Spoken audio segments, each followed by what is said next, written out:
My story is different from most in this industry because I was driven to help everyday Australians do this correctly. I'm a guy that just loves life. I love helping people. My entire life I've been involved in coaching people in some form, whether it's in sport, life and business. And I've just progressed into one of my arms is property investment. I have a real passion to help people in all different areas.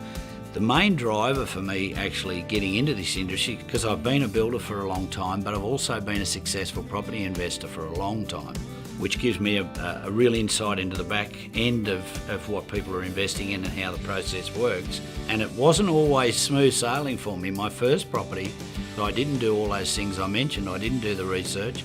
I didn't do the due diligence. I got sold on overpriced promised returns. I bought at the wrong time at the wrong price.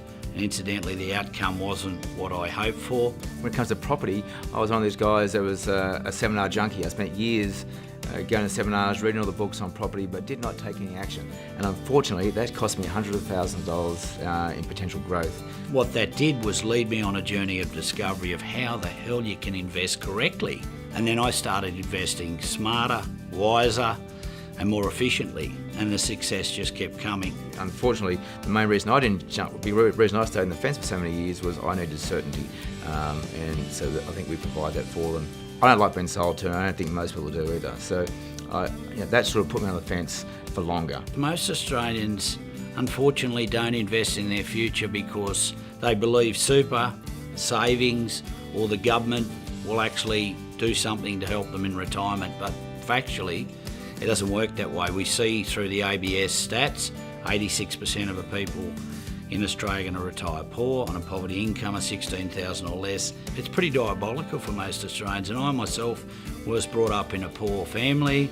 My parents did it tough in retirement. I saw other families do it tough in retirement. So I want to give back to everyday Australians and show them how to do this properly. So we've been putting together a system for many years at PPA of how to do that the best way possible. They have a life of choice with certainty, because ultimately that's what we're all after, right?